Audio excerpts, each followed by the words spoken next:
You know, I like to start these out, happy and uplifting and in a good mood, positive attitude, upbeat and stuff like that. But today, it's not one of those days. And I just I had to get something out there. I was gonna wait till Thursday when we record the podcast, but I couldn't wait to do this and I need to get my thoughts out. So today, Microsoft decided to close down four developers from their portfolio. They closed down Arcane Austin, developers of Redfall and Prey. Uh, Tango Gameworks, the developers of Hi-Fi Rush and Ghostwire Tokyo. Alpha Dog Games, the creators of Mighty Doom, which was the mobile game that they made, I think it was like 2 years ago, and Roundhouse Studios, which although they closed it down, they're not like closed. They're gonna be absorbed into ZeniMax Studios Online, or yeah, Online Studios. So they're technically closing, but the developers are staying. They're just being absorbed into another company or another developer. On the surface, this is absolutely devastating news because Microsoft has been the one to boast about how well they treat their studios. Even during the FTC trial, they were talking about how they've never closed studios because of lack of investment or reprioritization of investment, and they want to prioritize their money makers. Essentially, they've always said they've closed them down because of lack of leadership or lack of drive or just restructuring and stuff like that. Like they never actually full on closed the studio because they're not making enough money. And lo and behold, according to this email that they sent out, they're gonna be okay. This is the quote: "This reprioritization of titles and resources means a few teams will be realigned to others, and that some of our colleagues will be leaving us." It was Matt Booty who sent this email. So this is what the full email said. Matt Booty sent this out to a bunch of studios. Um, Today, I'm sharing changes we are making to our Bethesda and ZeniMax teams. These changes are grounded in prioritizing high-impact titles and further investing in Bethesda's portfolio of blockbuster games and beloved worlds which you have nurtured over many decades. To double down on these franchises and invest to build new ones requires us to look across the business to identify the opportunities that are best positioned for success. This reprioritization of title, yeah, I already read that. Here are the changes that are going into effect. Arcane Austin. This studio will close with some members of the team joining other studios to work on projects across Bethesda. Alpha Dog Studios. The studio will also close. We appreciate the team. Blah, blah, blah. Tango Gameworks. Tango Gameworks will also close. We are thankful for the contributions to Bethesda. Blah, blah, blah. Roundhouse Games. And with this consolidation of our Bethesda Studios teams, so that we can invest more deeply into our portfolio of games and new IP. A small number of roles across Bethesda publishing and corporate teams will also be eliminated. So he basically goes on to like kind of like not downplay but try to like sugarcoat everything. And try to thank them for their services and stuff. Now, Arcane Austin, I suppose I guess I understand because their last game was Redfall, which shat the bed. I get that. And the previous game I think they made was Prey, which was a cult hit, but it did not do what it should have done based on the investment that they made. It's still a great game. I suggest everybody go play it, but it didn't make enough money because that was before the acquisition and Bethesda was relying on sales. Alpha Dog Studios. I mean, Mighty Doom was not. I don't know what they were trying to accomplish with that. I knew maybe they were just trying to different stuff, expand to mobile and stuff like that. So, it does make me wonder because wasn't the whole point of the ABK acquisition to expand to mobile, and now you're cutting off a mobile developer? Like that doesn't make any sense to me. I don't know how well Mighty Doom did. I never played it. I should have. It seems like a cool game, but yeah, I never got a chance to try it out. Roundhouse Games, they're closing down the studio itself, but they're basically going to be absorbed into ZeniMax Online, which is, I guess you could say, is a good thing, because now, especially now that Fallout 76 is becoming a bigger deal, they're going to need the support, and I guess that's a good thing. But still, it's closing down a studio to join another one is it's not a good look. Now the big one is Tango Gameworks. Now a lot of people will say that Hi-Fi Rush was a reason to get an Xbox before they released it on PlayStation. It was one of the games last year that was I don't want to say a massive hit, but it was a breath of fresh air that Xbox needed during a very dry 2022. And I think it's it goes to show that it doesn't matter if a game is popular or if a game is even good or widely receptive or recepted by the fans. It got high scores. It was arguably a Game of the Year contender. But still, they shut down the studio. Why? Because it didn't perform. Now, granted, you could say, oh, it's because of Game Pass and because this and that. I think Hi-Fi Rush was a Hail Mary, because the founder of Tango Gameworks, Shinji Mikami, he said, I believe in an interview not too long ago, that he was going to leave Bethesda a lot sooner than he did. But the reason he stayed was because he feared that Bethesda was going to shut down the studio if he left. And then once they got acquired, Bethesda by Microsoft, he felt like the studio was in a good place to basically survive. And clearly that was not the case, and he was right that they were going to shut down this studio. Now, why would they shut down the studio? Well, if you look at Ghostwire Tokyo, with the game that they made beforehand, it didn't do too well. Like, it was all right, and it was generally well received, but it wasn't the game that it needed to be. Again, they also made the Even Within games, arguably their best games. I still haven't got a chance to play. I really want to play them now. But they didn't move the needle enough, and it sucks because I think a lot of people were looking forward to the potential Evil Within 3. Now, granted, they can still make those games. They own the IP. It's not like they gave away the IP. They're just closing down the studio that makes it. So I think they can, if they really wanted to make another game, they can make it from another studio. It just sucks because I don't like the idea of closing down studios just because they didn't perform well. And especially if you look at Fallout 76, it had a really rough start and arguably failed when it started, but because it's an online game, it ended up being good later on. And now look at it, it's flourishing. So because of the Fallout show, it gained a new audience and newfound popularity. So it's like, I don't like this idea that one game can just do in a studio. And granted, I know it wasn't one game, but it was one game under Microsoft that caused Arcane and Tango to be just done for. I get the whole idea of constantly, and I mentioned this on the podcast too, constantly growing profits. It's always upward mobility and always rising profits. And I get that from a business sense, but from a practical sense, it's stupid. You cannot rely on constant profits. There's gonna be downtime. There's always gonna be dips. It's peaks and valleys. There's always gonna be some valleys. You can't always go up. You have to come down to go up. So it's that's what I don't understand. Now, obviously, this caused a whole ruckus online, and people are going crazy, saying they're abandoning ship, and they don't trust Microsoft anymore.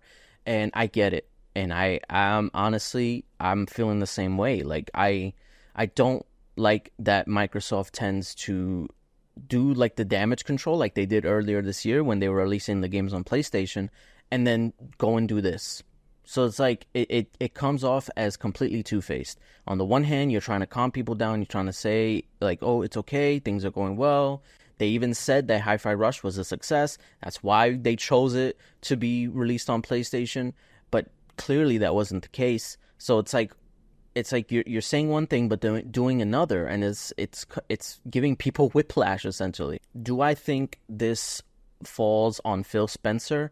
Yes and no, because yes, he is the top boss. He is the head of Microsoft or head of Xbox, and ultimately the buck stops with him. He deserves all the blame, and if you probably ask him, he would accept all the blame. He's done it before, and he will continue to do that. That's what a leader should do. So I mean, I can give him props on that, but on the other hand, I do think it's also a sign that the Xbox that we knew is changing. And I think it's changing for the worse because now Microsoft is getting their fingers into it. They want a piece of the pie. Granted, it was theirs to begin with. Xbox is owned by Microsoft, but Microsoft always kind of let Xbox do its thing. Xbox always was just kind of like its side project, you know? And it always was just there to like to just kind of do its own thing, be experimental, and just, you know, create an ecosystem, a platform for games. And I mean, even just a few years ago, it was going to be shuttered off. It was going to be sold off. Investors were asking Satya Nadella to sell off Xbox because it wasn't making the money that they wanted it to. And now it is. Satya Nadella doubled down on gaming. And I feel like it was a double-edged sword because now, yeah, Microsoft has, or Xbox has the backing of Microsoft and the money that's coming in. That's why they were able to purchase ABK. But now they want to see the return on investment, and they're going to be more hard on Xbox to basically squeeze as much profit and revenue out of the brand as possible. Now that they got Call of Duty, now they got Diablo, now they got World of Warcraft, they got Overwatch, they got all these studios now, they got all these IPs. They're gonna ask to trim the fat. Like, why are we focusing on these little things? Because they're not getting enough money. They're not bringing in enough money. Now, is that the right move to make? I don't think so, but again, I'm not a business person, so I don't know. Maybe it is in the long run, and maybe in 3 years, 4 years, 5 years, we'll see why they did this. I hope there's a good reason for it. It sucks that it's happening, and I hate that we constantly have to go through this. Every freaking week, it's always something with Xbox, and it's becoming tiresome to constantly talk about it and see all the rhetoric being constantly regurgitated through socials. And I feel bad for the social team. It's because like they're constantly having to fight these battles and calm the audience while Xbox is just doing whatever the fuck they want to do.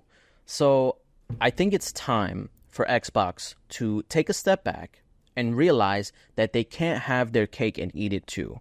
If they're gonna be doing this stuff, they cannot come out and go on these interviews and go on these podcasts and go on these on social media trying to be friends with everybody and try to talk to everybody and communicate and be transparent. Like, in the beginning, it was a good thing because it wasn't something that everybody else was doing. Xbox was unique in that sense where they were the ones who were constantly communicating and fostering this community to kind of rally up and be the type that people want to invest in. So that's why it always felt like the Xbox ecosystem was a good one to be a part of. And that was in due part to guys like Major Nelson and guys like Josh Stein on the manager at Xbox, social media, whatever. Sarah Bond, Phil Spencer, Aaron Greenberg, all of them are constantly online and talking to the audience, talking to the community, and getting people hyped up because they do have stuff that is coming out that everybody wants to play. But then you have that, and then you got the suits up, the higher ups at Microsoft who don't care about all that stuff. They just care about money. They care about numbers. They care about profits and their shareholders. So it's hard to play both sides.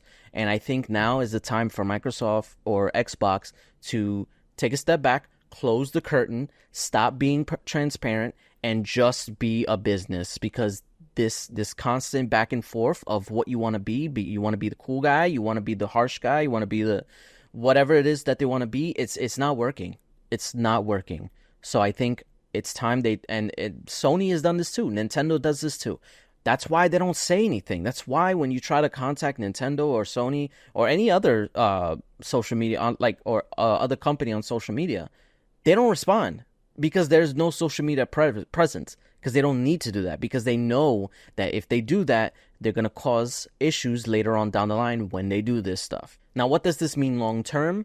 I think long term, it's not going to mean as much. It sounds bad to say, but life goes on. I do feel for these studios, and I hope they're able to find work, because right now the industry is in a rough spot, because they're not the only ones who got laid off. Like, thousands and thousands of people got laid off the past couple years, and it sucks that now they're the ones trying to find a place to be, you know? And if this continues, like, what's going to happen? Like, there's less and less spots to fill, and I think it's only going to get worse. Microsoft doing this is a sign that nobody is safe. Nobody is safe. And I know even developers within the Microsoft or Xbox studios are sounding off against this. And it's hard. It's hard. But getting back to what I was saying, long term, I think it's gonna be something that was necessary, but I feel like it could have been avoided. But it's just I don't know. I don't have the information. Obviously, I can't tell you exactly why this is happening, but I can only give my opinion. I think this was avoidable, but maybe to Microsoft they thought it wasn't. So who knows? Short term though, the Xbox brand is at an all-time low, and it's going to take a lot to try and build that back up. Do I think it's possible? Of course, I think it is possible. I think right now people are just very upset that it just seems like constant bad news regarding Microsoft and Xbox, that it's hard to constantly, again, fight these battles and talk about this stuff in a positive light when there's constant negativity surrounding the brand. So I think maybe after the showcase, there might be a little bit better morale in the community, but I think it's going to take a long time, and it's going to take games first and foremost. It's going to take games performing and being the quality that we deserve, because if this is what they're going to do to ensure the quality, then they need to deliver. And it starts with Hellblade. It starts with whatever they got. I don't know what else they got. They got Indiana Jones, obviously, and then Avowed. I know they have more, but we don't know exactly when they're still coming out. They're just coming out later. We just know Hellblade is the next one. So I think it's going to have to be like, they're going to have to basically pull up or shut up. Is that the word? Is that the phrase? I don't know. Now, one thing I want to talk about before I go, because I know it's been a long time already. I'm going to edit this down, so I don't know exactly how much time, but this is not really a quick save, but I had to get everything out. Mike Ybarra. This is not the first time that I've talked about him and his statements. A while ago, he mentioned about the whole tipping studios and stuff like that, and it just came out completely tone deaf, especially because he's a former head of Blizzard. So it's like, it's easy for him to say the things he's saying coming from his position where he doesn't have to worry about this stuff.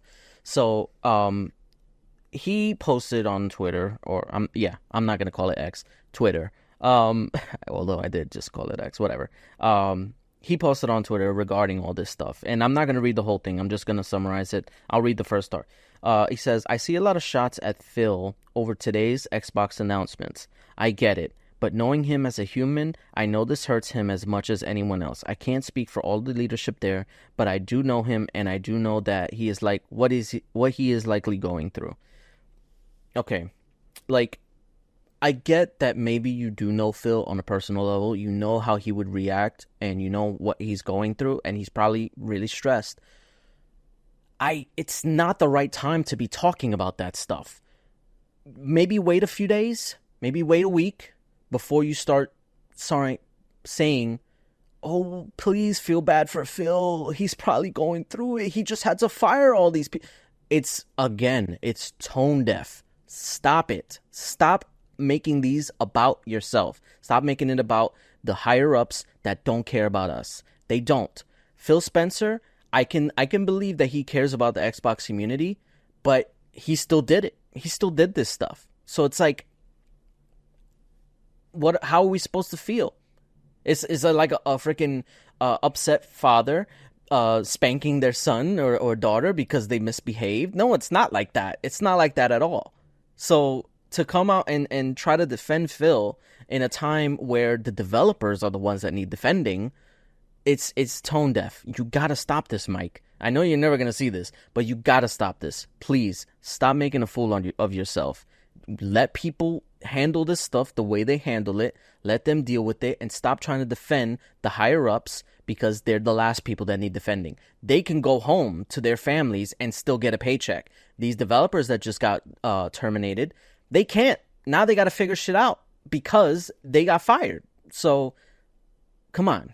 Anyway, that's going to do it for me. I know this is not really a quick save. This is more of kind of like a loading up podcast light solo show, but I had to get it out, and it's already like 12:30 in the morning, and I had to do this because I wanted to wait till everybody falls asleep so I could rant without having to worry about everybody else. But anyway, we'll still do a podcast later on this week where we'll go into depth and get Brother Zay and Brother Tay's thoughts on this stuff. So like this video if you like this video, subscribe if you want more videos like this, and support our sponsors. We got new sponsors. Well, they're not really new. They're new to you if you haven't watched this before.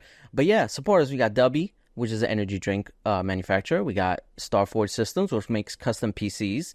And we got NordVPN, which I use every day because my work doesn't let me play games at my job. And NordVPN does. So thank you, Nord. So we'll see you guys next week or in the next show. Peace.